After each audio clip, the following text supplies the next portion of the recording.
religiosidad en el mundo actual? Depende. Para quien se preocupa por el desarrollo de los fenómenos sociales, toda variación en las creencias y en la religiosidad puede ser de interés. Para el político, el asunto no es de cuidado si es que la religiosidad retrocede. Y en cambio merece atención si es que la religiosidad avanza. Para nosotros, gentes comunes, todo esto puede resultar atractivo si es que tiene que ver con algún tipo de búsqueda o de aspiración más allá de lo cotidiano. No creo que en mi desarrollo pueda acertar con intereses tan diversos. Así las cosas, no pretendería hacer una exposición científica según el modelo de los sociólogos, pero me empeñaré en ilustrar mis puntos de vista. Desde luego que no definiré la religiosidad ni la religión, sino que a estos dos términos los dejaré flotando de acuerdo a lo que intuye hoy el ciudadano medio. Por supuesto que no confundiremos a una religión o a su iglesia, su culto y su teología con la religiosidad o sentimiento religioso. Muy frecuentemente ajeno a toda iglesia, culto o teología. Ese estado de conciencia, ese sentimiento, seguramente se referirá a algún objeto, ya que como en todo estado de conciencia y por tanto como en todo sentimiento, habrá una estructura en la que estarán relacionados actos de conciencia con objetos. Bien. A partir de allí, de este momento, espero que los eruditos en estos temas sepan acoger nuestras ingenuidades con una benévola sonrisa y no con un gesto de reproche.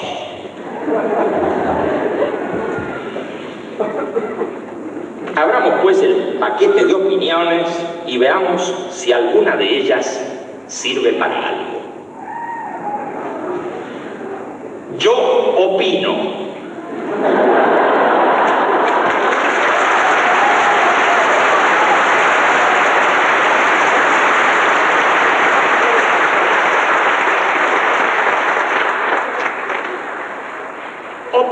primero, que un nuevo tipo de religiosidad ha comenzado a desarrollarse desde las últimas décadas. Segundo, que esta religiosidad tiene un trasfondo de difusa rebelión. Tercero, que como consecuencia del impacto de esta nueva religiosidad y, desde luego, como consecuencia de los vertiginosos cambios que se están produciendo en las sociedades, es posible que las religiones tradicionales sufran en su seno reacomodaciones y adaptaciones de sustancial importancia. Y cuarto, que es altamente probable que las poblaciones en todo el planeta sean sacudidas psicosocialmente, interviniendo en ellos como factor importante el nuevo tipo de religiosidad mencionado. Por otra parte, y aunque parezca opuesto a la opinión de la generalidad de los observadores sociales, no creo que las religiones hayan perdido dinámica. No creo que se estén apartando cada vez más del poder de decisión político, económico y social. Y tampoco creo que el sentimiento religioso haya dejado de conmover a la conciencia de los pueblos. Tratemos de reforzar estas opiniones con algunos antecedentes. Dicen los manuales que si se toma una franja entre los paralelos 20 y 40 de latitud norte y entre los meridianos 30 y 90 de longitud este, nos encontraremos con una zona del globo en la que se han generado grandes religiones que luego terminaron cubriendo el mundo. Que si precisamos más, detectaremos 3 puntos conocidos hoy como Israel, Irán e India, que actuaron desde hace miles de años como centros de presión barométrica del espíritu humano, generando esas suertes de ciclones que arrasaron con sistemas políticos, formas de organización social y costumbres anteriores, al par que algunos difundieron en sus comienzos, una fe y una esperanza para quienes se sintieron fracasados ante un poder y un mundo agonizantes. El judaísmo produjo su religión nacional y también una religión misionera de carácter universal, el cristianismo. A su vez, el genio del pueblo árabe desentrañó de la diversidad de sus creencias tribales una religión también misionera y universal, el Islam, conocida a veces como maometismo, el cual, desde su origen, debe al judaísmo y al cristianismo una importante base de sustentación. El judaísmo como religión nacional, el cristianismo y el Islam, en tanto religiones universales, hoy viven y se transforman más hacia el este, en el Irán. Su antigua religión nacional dio lugar a otras religiones misioneras y universales. De la religión madre solo quedan hoy 100.000 devotos en India, particularmente en Bombay. En su país de origen no tienen ninguna relevancia, ya que Irán quedó en manos del Islam. En cuanto a las religiones misioneras del Irán, hasta el IV siglo de esta era avanzaban hacia Oriente y Occidente, al punto que, compitiendo con el cristianismo, en algún momento pareció que se imponían. Pero triunfó este último, ya que ellas fueron abolidas igual que el paganismo antiguo. Así, las religiones generadas en ese lugar aparentemente murieron para siempre.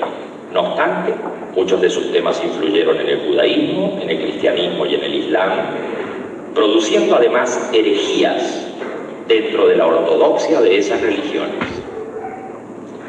La secta chiita del Islam, que es religión oficial del Irán de hoy, ha sufrido fuertes conmociones en ese lugar. En el siglo pasado surgió una nueva fuerza religiosa, el Bab, y luego el Bahá'í. Y en la India, estando ya en la India, la religión nacional produjo otras cuantas, entre las que se destaca por su carácter misionero y universal, el budismo. Tanto la religión madre como otras, anteriores a esta era, siguen actuando vigorosamente. Y, por primera vez, el hinduismo como religión nacional ha comenzado a moverse en este siglo hacia Occidente, enviando misiones, entre las cuales reconocemos la fe Hare Krishna. Esa es tal vez una de las respuestas a la llegada del cristianismo, favorecido en su momento por el colonialismo inglés. No dejamos de considerar importantes religiones como algunas de China, Japón, las del África Negra o las ya desaparecidas del continente americano. Lo que sucede es que todas ellas no llegaron a articular grandes corrientes supranacionales como el cristianismo, el islam o el budismo. Así, luego del desarrollo musulmán, luego del desalojo musulmán de Europa, el cristianismo llegó y se implantó en América. El Islam pasó las barreras del mundo árabe y se expandió por toda África, pero también hacia Turquía, llegando a Rusia, India, China e Indochina. El budismo, a su vez, se abrió paso hacia Tíbet, China, Mongolia, Rusia, Japón y todo el sudeste asiático. Sucedió casi al comienzo de las grandes religiones universales que empezaron los cismas. Es decir, las religiones se dividieron en sectas. El Islam en sunitas y chiitas, el cristianismo en nestorianos, monofisitas, etc. Ya desde las reformas de Calvino, Lutero, Zwinglio y los anglicanos, el cristianismo aparece en dos grandes sectas, genéricamente llamadas protestantes y católicos, a las que debe agregarse la ortodoxa.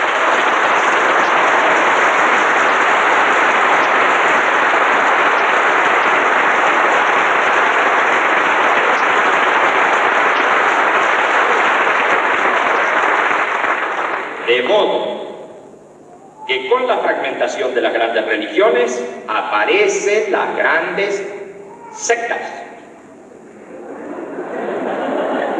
Si la lucha por el poder temporal entre las religiones fue larga y cruenta, como las cruzadas, por ejemplo, la guerra entre las grandes sectas de una misma religión alcanzó niveles inimaginables.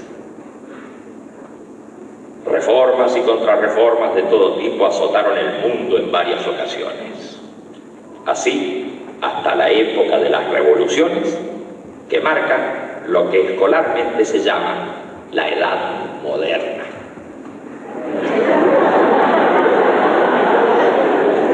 En Occidente, la Revolución Francesa, la inglesa y las americanas moderan los excesos, y nuevas ideas de libertad, igualdad y fraternidad impregnan el ámbito social.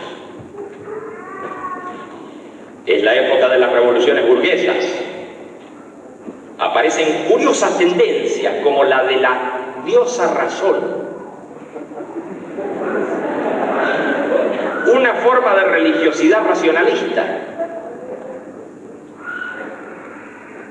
Otras corrientes más o menos científicas proclaman ideales igualitarios, derivando hacia planificaciones de la sociedad, que muchas veces asumen ribetes de evangelio social. El industrialismo ha comenzado a tomar carácter y las ciencias a organizarse según nuevos esquemas.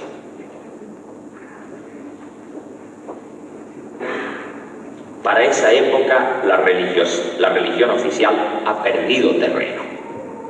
Ha perdido terreno para esa época del comienzo del industrialismo.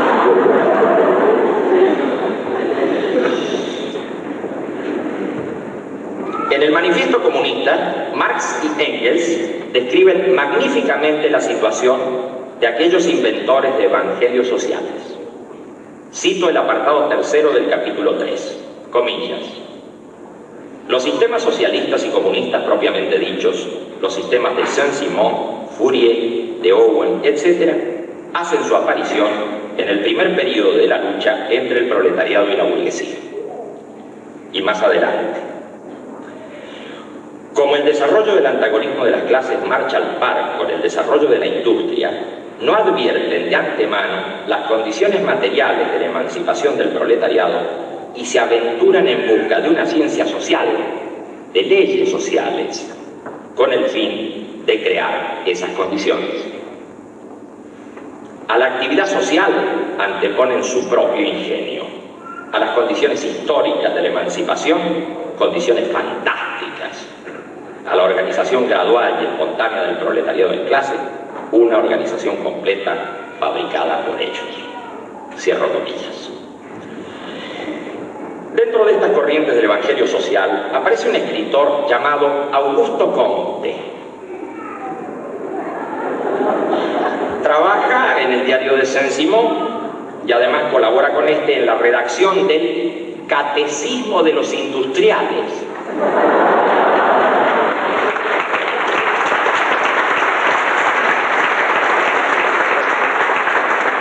A Comte se lo conoce por haber dado lugar a una corriente de pensamiento, el positivismo, y también por haber elaborado el concepto y el nombre de las ciencias sociales a las que llamó sociología. Comte termina escribiendo el Catecismo positivista y funda la religión de la humanidad. En Inglaterra el culto pervive escasamente y en Francia su lugar de origen ya no existe. No obstante, se desplaza hasta América, llegando a Brasil, en el que verdaderamente ha echado raíces y ha tenido consecuencias en la formación de varias generaciones positivistas, no tanto desde el punto de vista religioso como desde el punto de vista filosófico. En las nuevas corrientes ya se ha llegado a un ateísmo militante, como en el caso de Bakunin y los anarquistas, enemigos de Dios y del Estado. Por su parte, el Dios ha muerto, ya se ha hecho sentir. En estos casos no se trata simplemente de irreligiosidad, sino de furibundos ataques contra aquello que suena a religión y particularmente a cristianismo. Pero otras mutaciones están operando, otras mutaciones. Léon Rivel, en Suiza, es el organizador de las ideas de Pestalozzi, uno de los creadores de la pedagogía moderna. Aquel toma el nombre de Allan Kardec, convirtiéndose en el fundador de uno de los movimientos religiosos más importantes de los últimos años, llamado espiritismo. El libro de los espíritus de Kardec se publica en 1857 y el movimiento a que da lugar se expande por Europa, América y llega al Asia. Luego vendrá la teosofía, la antroposofía y otras expresiones a las que podemos agrupar dentro de las corrientes ocultistas más que dentro de las religiones. Ni el espiritismo ni las agrupaciones ocultistas tienen carácter de secta dentro de las religiones. Se trata de otro tipo de formaciones, de todas maneras no ajenas al sentimiento religioso. Esas asociaciones, entre las que reconocemos también al rosacrucianismo y a la masonería, obtienen sus mayores logros en el siglo pasado, exceptuando al espiritismo, que continúa desarrollándose con vigor hasta el momento actual. En fin, que entrando en el siglo XX, el panorama es caótico. Ya han aparecido sectas cristianas como los mormones y los testigos de Jehová, y muchas otras que son sectas de sectas en una proliferación colosal. Otro tanto ha ocurrido en Asia, donde también en algunos casos los evangelios sociales se inclinaron hacia la mística. Así sucedió con los Taiping en China en la década de 1850. Ellos se apoderaron de importantes zonas, faltando solo la toma de Pekín para proclamar una república socialista, colectivizar los medios de producción e igualar las condiciones de vida del pueblo. El rey Celeste, jefe del movimiento, proclamó sus ideas políticas impregnadas de taoísmo y cristianismo. La lucha contra el imperio cobró millones de vidas. En 1910 muere Tolstoy en Rusia. Se había apartado demasiado de la Iglesia Ortodoxa y el Santo Sínodo decidió excomulgar. Fue un cristiano convencido, pero a su modo. Proclamó su evangelio: no tomes parte en la guerra, no jures, no juzgues, no resistas el mal por la fuerza. Luego abandonó todo: libros, casa, familia. Ya no era el brillante escritor mundialmente reconocido, el autor de Ana Karenina y La Guerra y la Paz.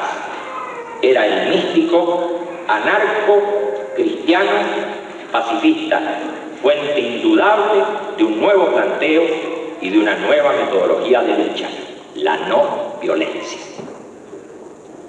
El anarcopacifismo de Tolstoy, junto a las ideas de Rufkin, con el evangelio social de Fourier, aquel que mencionaba Marx en el manifiesto, se combinan en un joven abogado indio que lucha por la no discriminación en África del Sur, Mohandas Gandhi. Siguiendo el modelo de Fourier, funda un falasterio, pero sobre todo ensaya una nueva forma de lucha política. Regresa a India y en los años siguientes empieza a aglutinarse en torno a su figura el independentismo indio. Con él comienza la marcha pacífica, el paro de brazos caídos, la sentada callejera, la huelga de hambre, la ocupación pacífica, en suma, lo que él llama resistencia civil. Ya no se trata de ocupar centros neurálgicos según la táctica revolucionaria de Trotsky. Se trata de lo contrario: hacer el vacío, y entonces surge una extraña oposición: la fuerza moral contra la prepotencia económica y política.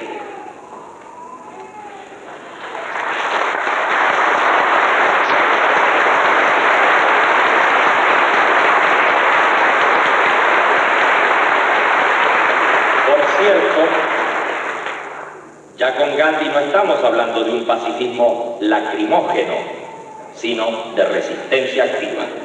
Probablemente el tipo de lucha más valiente, en el que se exponen el cuerpo y las manos vacías ante las balas de los invasores y colonizadores occidentales. Este fakir desnudo, al decir del primer ministro inglés, gana esa guerra y luego es asesinado. Por otra parte, el mundo ha dado un vuelco formidable. Se ha desatado la Primera Guerra Mundial y ha triunfado la Revolución Socialista en Rusia. Esta última demuestra en los hechos que aquellas ideas consideradas utópicas por los bienpensantes de la época no solo se están aplicando, sino que modifican la realidad social. Las nuevas estructuraciones y la planificación del futuro en Rusia cambian el mapa político de Europa. La filosofía que organiza las ideas de la revolución echa a andar por el mundo con vigor. El marxismo salta rápidamente, no ya de país en país, sino de continente en continente. Es bueno recordar algunos acontecimientos que se producen en esa época de guerra, 1914-1918, 4 añitos. En 4 añitos sucede lo siguiente. Richardson describe su teoría electrónica de la materia. Einstein da su teoría de la relatividad generalizada. Windhouse investiga la química biológica. Morgan los mecanismos de la herencia. Meyerhoff estudia la fisiología muscular. Juan Gris revoluciona la pintura. Bartók escribe las danzas húngaras y Sibelius la sinfonía número 5. Sigvan estudia el espectro de los rayos X. Pareto escribe su sociología. Kafka la metamorfosis. Spengler la decadencia de Occidente. Mayakovsky el misterio cómico. Freud Tótem y tabú. Husserl las ideas para una fenomenología. Comienza la guerra aérea y submarina. Se usan gases asfixiantes. Surge el grupo espartaco en Alemania. Se rompe el frente turco en Palestina. Wilson proclama sus 14 puntos. Los japoneses llegan a Siberia. Se producen revoluciones en Austria y Alemania. Se proclama la república en Alemania, Hungría y Checoslovaquia. Nace el Estado yugoslavo y se produce la independencia de Polonia. Inglaterra concede el voto a las mujeres.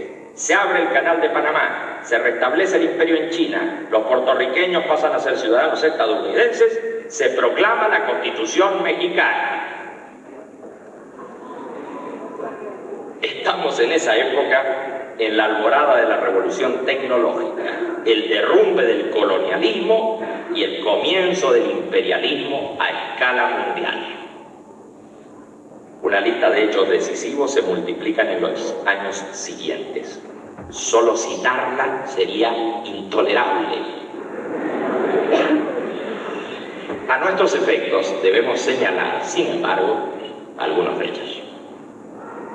En ciencia, Einstein ha elastizado la razón. Ya no hay verdades absolutas, sino relativas a un sistema. Freud ha pretendido que la razón misma está movida por oscuras fuerzas que, en lucha con las superestructuras de la moral y las costumbres, determinan la vida humana. El modelo atómico de Bohr muestra una materia en la que predomina el vacío. Todo lo demás son cargas eléctricas y masas infinitesimales. El universo, según los astrofísicos, desde una explosión inicial se expande, estructurándose en galaxias, nidos de galaxias y universos islas, marchando hacia una entropía que terminará en catástrofe final. En una galaxia espiral, poblada escasamente por 100.000 millones de estrellas, hay un sol amarillento pendiente en su flanco, alejado del centro del sistema por 30.000 años luz. Una partícula absurda de 12.000 kilómetros de diámetro gira en torno a él y lo hace a la insignificante distancia de 8 minutos luz.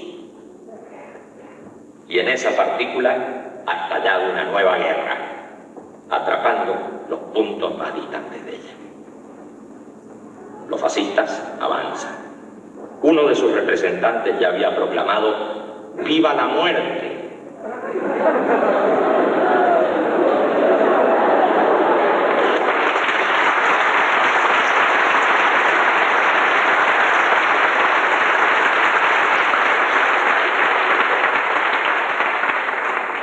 Pero esta nueva guerra no es un conflicto religioso.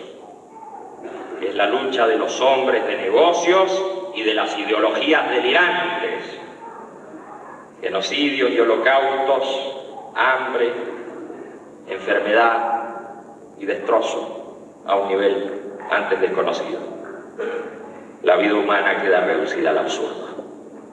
Piensan algunos: ¿para qué existir? ¿Qué es existir? El mundo ha estallado. Los sentidos se engañan. La realidad no es lo que vemos.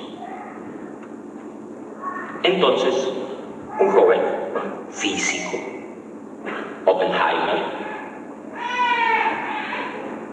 mientras estudia sánscrito para entender la religión védica hindú, dirige el proyecto Manhattan. En la madrugada del 16 de julio de 1945 entra en la historia. Ha detonado en la Tierra un sol en miniatura. La era nuclear ha comenzado, pero también concluye la Segunda Guerra Mundial. Otros hombres han destruido Hiroshima y Nagasaki. No queda civilización ni punto en el globo que no esté en contacto con los otros. La red de comunicaciones cubre el mundo. No se trata solo de objetos que se producen y se intercambian por vía aérea, marítima, ferroviaria.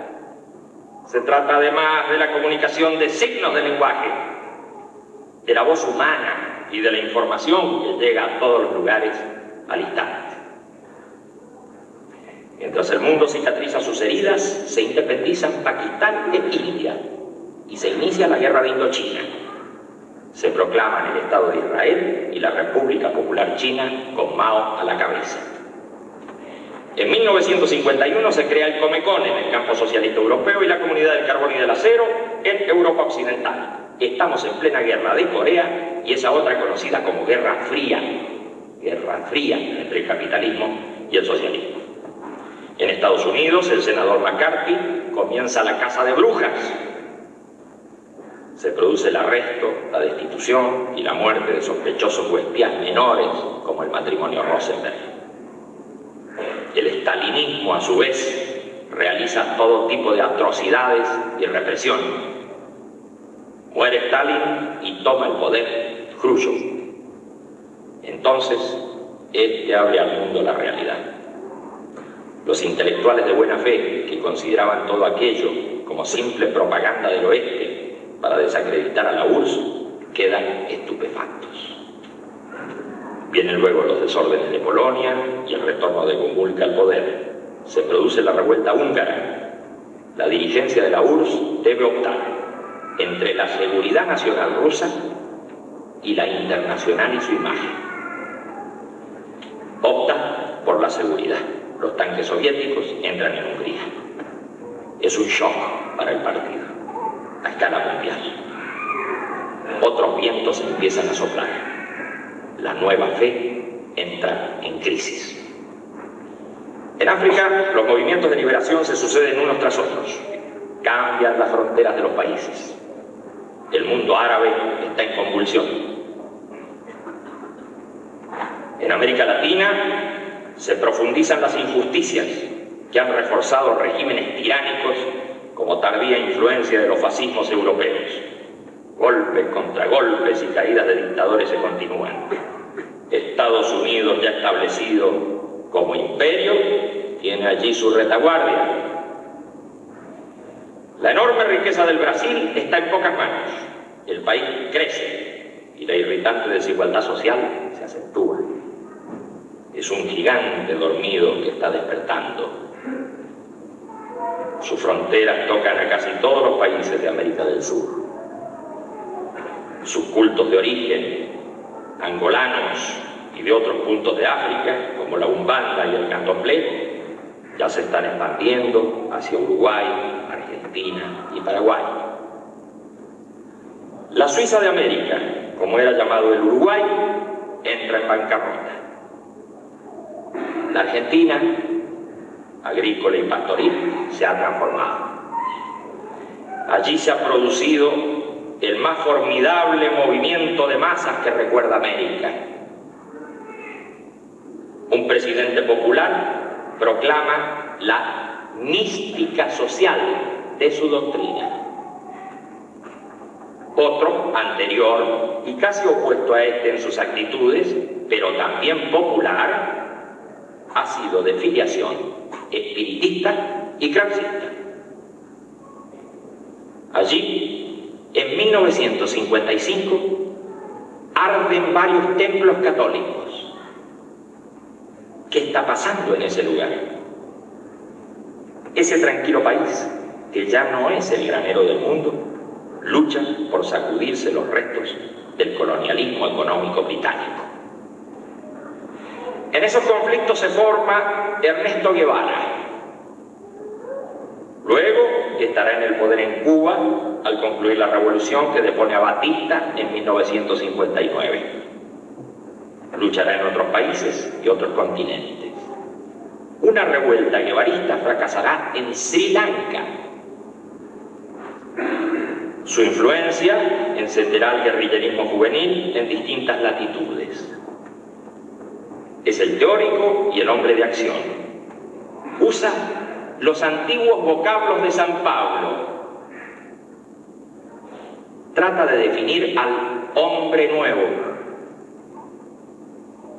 Casi poéticamente dirá: desde hoy la historia deberá contar con los pobres de América.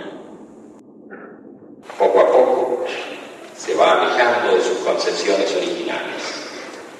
Su imagen queda fijada en la fotografía que recorre el mundo. Está muerto. En un lugar de Bolivia es el Cristo de las Higueras.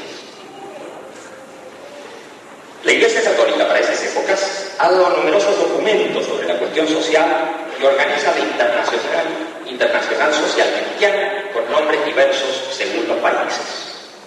En Europa, la democracia cristiana se impone en varios lugares.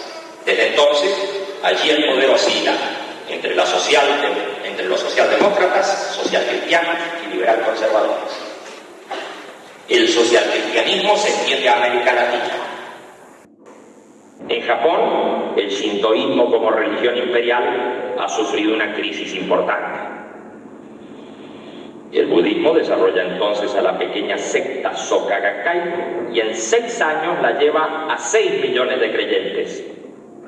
A partir de allí lanza el Komeito, que se convierte en el tercer partido político de ese país.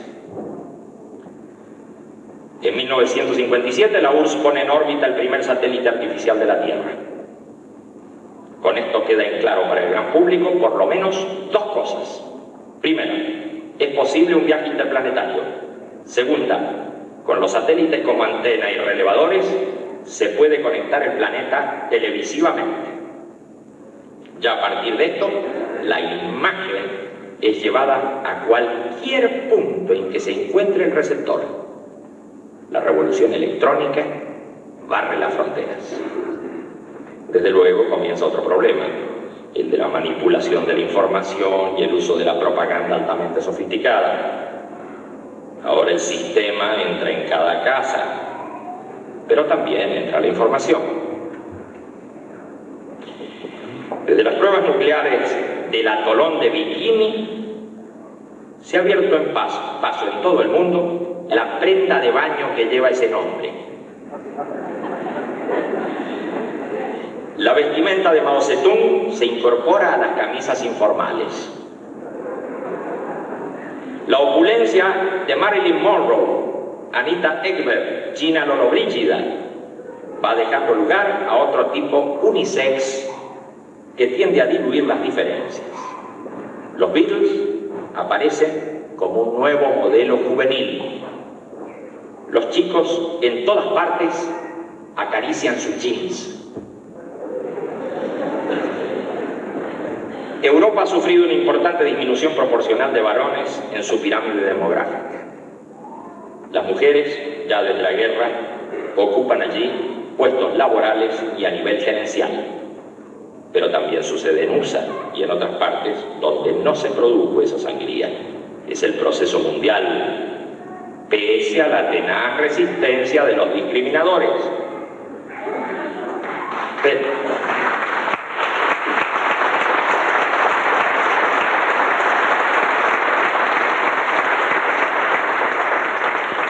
ese proceso no lleva a la velocidad de otros factores. Nuevamente fracasa en Suiza la posibilidad del voto femenino. Sea como fuere, ya las muchachas están en los colegios, los liceos y la universidad.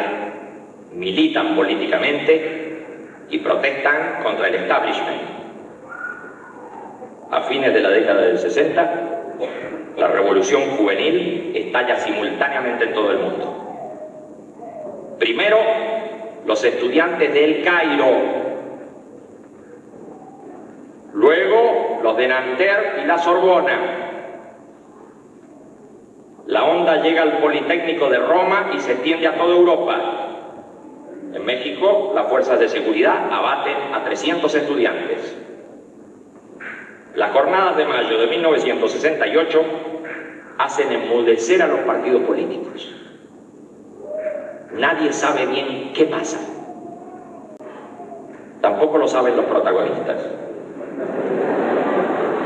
Es una correntada psicosocial. Ellos proclaman: no sabemos lo que queremos, pero sabemos lo que no queremos. ¿Qué necesitamos? La imaginación al poder.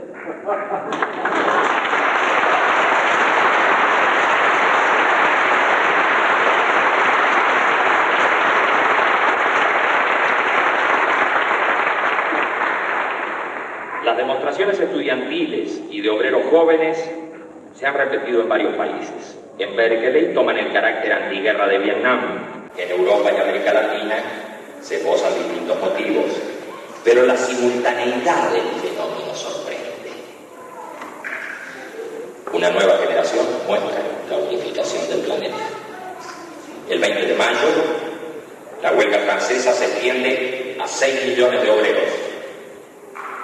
El gobierno organiza contramanifestaciones y el régimen de Gaulle tambalea.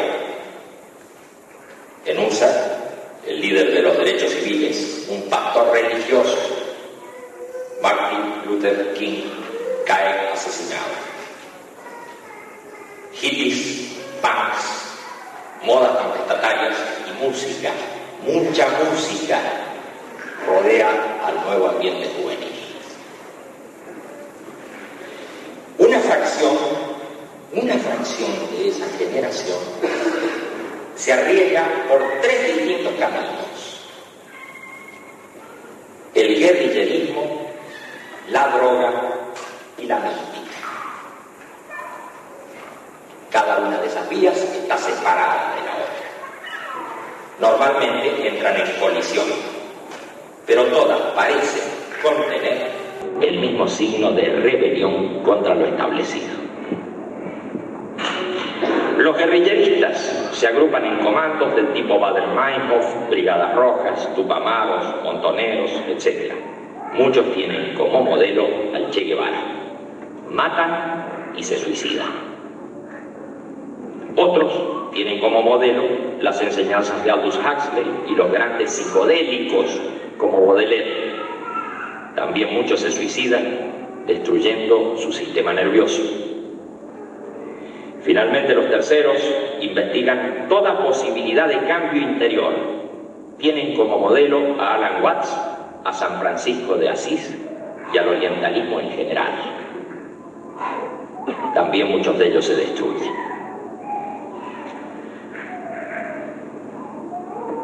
Por cierto que esa fracción es ínfima respecto de toda una generación, pero está dando el síntoma de los nuevos tiempos. La reacción del sistema no se hace esperar. Todos los jóvenes son sospechosos.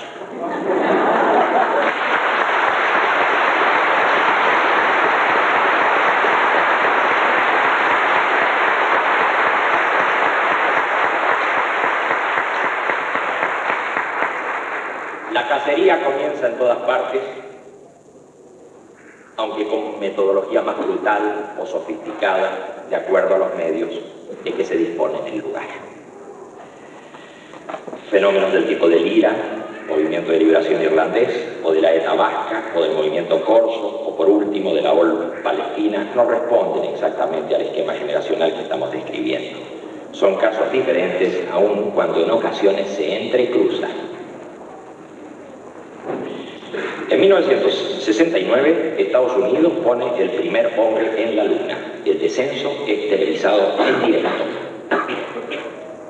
Ya desde la Guerra de los Mundos, que sembró el pánico en Estados Unidos, la ciencia ficción ha ido ganando terreno. No se trata solo de marcianos que luchan con los terrestres. En muchos relatos, películas y series de TV, los protagonistas son robots o computadoras o mutantes o semidioses. Recordemos, desde 1945 en distintos lugares se ha notificado recientemente sobre extraños objetos que se ven en los cielos. A veces son luces de difícil aprehensión. Se los empieza a designar como platillos volantes o genéricamente ovni. Su aparición es intermitente. Psicólogos como Jung se ocupan del asunto.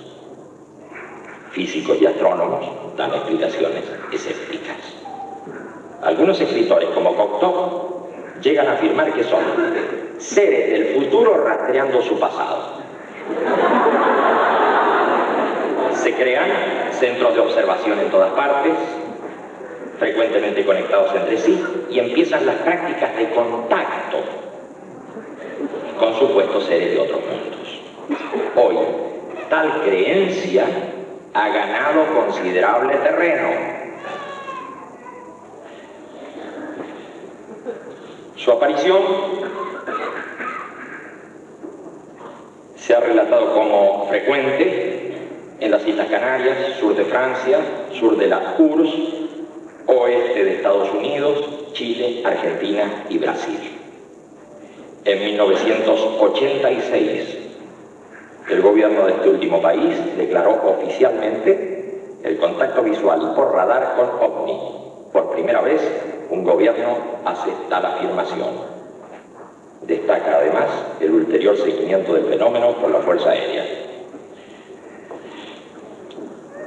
Sí, como dijéramos antes, el catolicismo comienza a retomar espacio a través de partidos políticos confesionales. El Islam no le va en saga.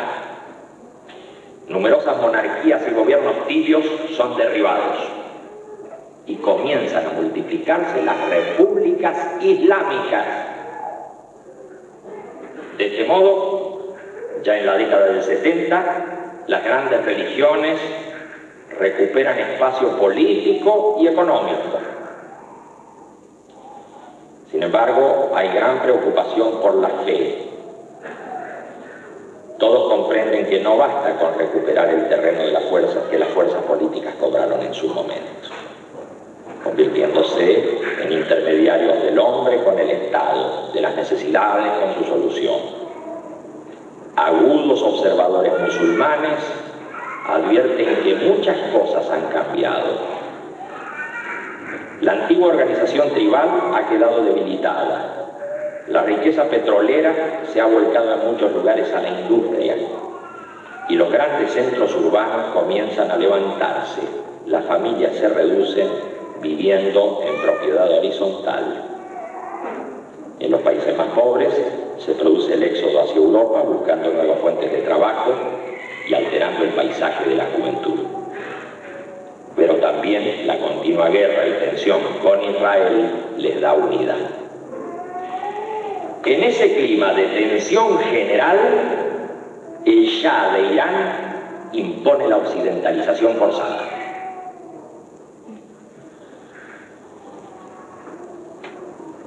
Lo hace despóticamente,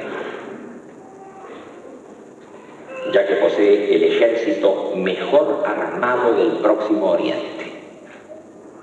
La mano de obra rudimentariamente agrícola es absorbida por los centros petroleros. Las ciudades crecen por el éxodo interior.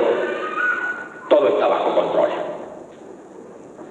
Solo hay un líder, pero no es político. Permanece exiliado en Francia, mientras los distintos partidos, vigilados por la SAVAK, hacen su juego tironeados por sus amos foráneos. Desde luego que no puede prestarse atención a un viejo teólogo de la Universidad de Bonn. Eso no es serio, piensan los analistas de la URSS y los occidentales. De pronto, nuevamente el ciclón del antiguo Irán se pone en marcha. El mismo creador de corrientes espirituales universales, el formador de herejías, de luchas religiosas. Durante una semana el mundo entero asiste atónito a una reacción en cadena psicosocial. Parece un sueño. Los gobiernos se suceden, la administración pública se vacía por dentro, el ejército queda paralizado y se destruye. Solo funciona el orden religioso. Desde las mezquitas, los mulás y los ayatolás siguen los dictados del mítico imán. Todo lo que ocurre luego es historia muy triste, muy sangrienta y muy reciente. Khomeini ha dicho, comillas, el gobierno islámico es el gobierno de derecho divino y sus leyes no pueden ser mudadas, modificadas ni discutidas. En esto reside la diferencia radical entre un gobierno islámico y los diversos gobiernos monárquicos o republicanos en donde son los representantes del Estado o los elegidos por el pueblo los que proponen y votan leyes, al paso que en el Islam la única autoridad es el Todopoderoso y su divina voluntad. Cierra comillas. A su vez, Muammar al-Gaddafi había dicho ya en su discurso de octubre de 1972 en Trípoli, comillas, el Islam es una verdad inmutable, da al hombre la sensación de seguridad, ya que emerge de Dios. Las teorías inventadas por el hombre pueden ser resultado de una locura, tal como lo fue la anunciada por Malthus. Aún la pragmática dictada por el hombre no está libre de caer en lo falso y en lo disparatado. De ahí que es completamente erróneo gobernar a la sociedad humana en nombre de leyes temporales o constituciones. Cierra comillas. He citado a estos dos expositores, desde luego, fuera de contexto, pero lo que pretendo transmitir es la comprensión del fenómeno religioso islámico que subordina a él toda actividad y, por cierto, la política. Y este concepto, aparentemente en retroceso, parece estar vigorizándose. Sabemos que en los Estados Unidos el Islam se está desarrollando. En Francia, al día de hoy, existen 200.000 conversos, y no estamos hablando de árabes o descendientes de ellos. Por supuesto que doy estos dos casos solo como ejemplo, porque también el Islam se ha transformado considerablemente para avanzar a Occidente. Las formas de derviches y sufíes son casos particulares de la misma tendencia. En el caso del cristianismo, existe movilidad entre sus grandes sectas. Así, mientras los protestantes son de algún modo religión oficial en un país, se contraen hacia los centros de poder y los católicos van ganando la periferia. Inversamente, en los países llamados católicos, mientras estos abandonan la periferia, las sectas protestantes la van ocupando. Este cambio es rápido, casi perceptible, lo que provoca alarma en ambas sectas, pero con sentido opuesto de acuerdo a su situación de dominio. En esa lucha, a veces, grupos de esas sectas apelan a golpes bajos. No se le puede echar la carga al protestantismo en general. Si un demente llamado Manson anda con una cruz y una Biblia mientras asesina a sus víctimas, o si cristianos protestantes del Templo del Pueblo, en una parodia de Masada, terminan en Guyana en el asesinato y el suicidio colectivo. Esos son fenómenos, según me parece, propios de este disloque psicosocial y tienen valor de síntoma de acontecimientos más amplios que la sociedad actual parece estar rozando. A mi ver, el catolicismo tiene posibilidad de retomar una parte de su influencia perdida en Latinoamérica y de rebote en África. Esa posibilidad puede jugarse en el destino de la llamada teología de la liberación. Cristianismo y evangelio social son compatibles en este caso. La Nicaragua de estos días es el mejor ejemplo. En la primera entrevista realizada entre Fidel Castro y Fray Beto en La Habana, el jueves 23 de mayo de 1985 a las 21 horas, el sacerdote hace esta declaración, abro comillas: comandante, estoy seguro de que esta es la primera vez que un jefe de Estado de un país socialista da una entrevista exclusiva sobre el tema de la religión. El único precedente que hay en ese sentido es el documento que sacó la Dirección Nacional del Frente Sandinista de Liberación Nacional en 1980 sobre la religión. Fue la primera vez que un partido revolucionario en el poder sacó un documento sobre ese tema. Desde entonces no ha habido una palabra más informada, más profundizada, incluso desde el punto de vista histórico, sobre el tema.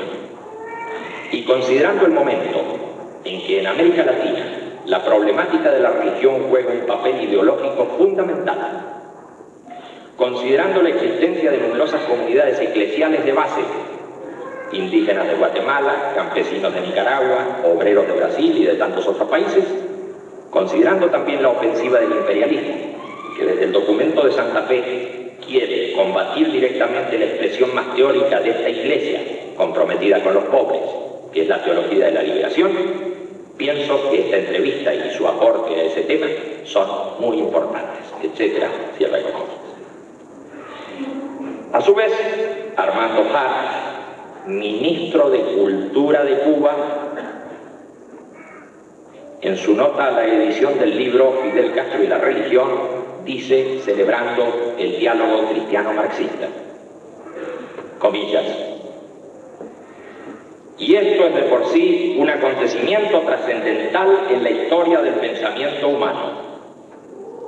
La nota ético-política aparece en estas líneas cargadas de todo el sentido humano que agrupa a los luchadores por la libertad y en defensa de los humildes y los explotados. ¿Por qué puede suceder este milagro? Teóricos sociales, filósofos, teólogos y toda una vasta capa de intelectuales en diferentes países se deben hacer esta pregunta. Y cierra comillas. Nosotros, por nuestra parte, ya no nos hacemos esa pregunta. Nos parece claro que la religiosidad está en avance.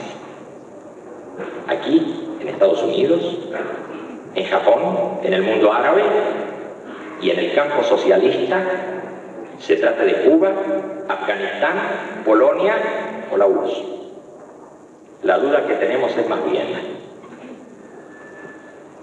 si las religiones oficiales podrán adaptar este fenómeno psicosocial al nuevo paisaje urbano o si serán desbordadas.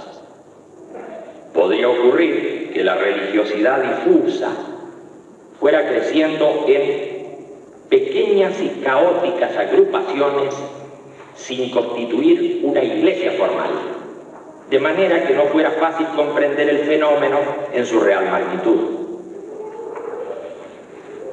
Aunque la comparación no sea del todo legítima, me permito recordar un antecedente lejano. A la Roma imperial comenzó a llegar todo tipo de culto y toda superstición de los alrededores al tiempo que la religión oficial perdía convicción.